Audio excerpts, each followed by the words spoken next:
నేను చెప్పదలుచుకున్న సన్నాసులను ఎవడైనా 3 నెలలో 6 నెలలో ఈ ప్రభుత్వం ఉండదు అని గ్రామాలకు వచ్చే మా కార్యకర్తలు వాళ్ళని పట్టుకొని యాప చెట్టు కట్టేసి లాగుల తొండలు ఇడ్చి కొడతారని చెప్పి నేను ఈ సందర్భంగా చెప్పదలుచుకున్నా.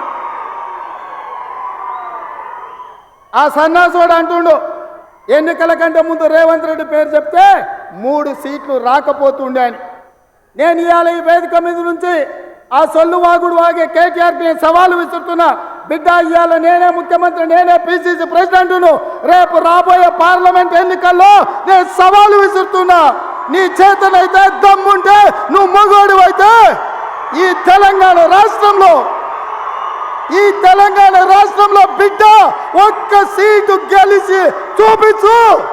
నీ అయ్యా నువ్వు వస్తావో నీ అయ్య వస్తాడో మా కార్యకర్తలు చూసుకుంటారు. బిడ్డ నువ్వు అనుకుంటున్నావా అల్లా తప్పగాడని? అల్లా తప్పగాలం కాదు, అవులగాలలాక అయ్య పేరు చెప్పుకొని కుర్చీలో కూర్చోలేదు సన్నాసోడా.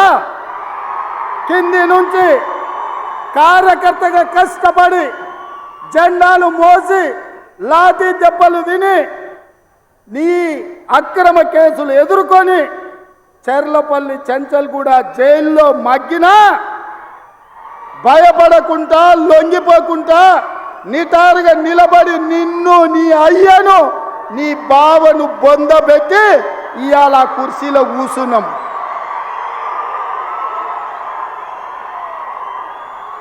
ఈ కుర్చీ ఇనాం కింద వచ్చింది కాదు, ఈ కుర్చీ అయ్య పేరు చెప్తే వచ్చింది కాదు బిడ్డ.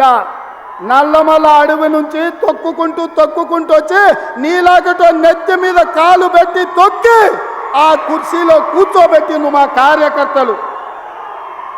ఇవాళ కుర్చీ ఉందంటే అది మా కార్యకర్తల త్యాగం. ఇవాళ కుర్చీ ఉందంటే మా కార్యకర్తల పోరాటం.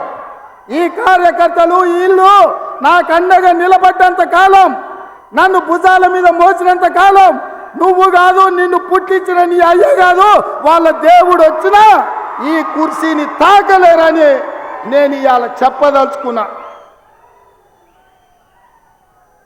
ఇవాళ ఆయన మాట్లాడుతుండు మేము సోషల్ మీడియా ఉంటే మేము గెలిచేటోళ్ళమని.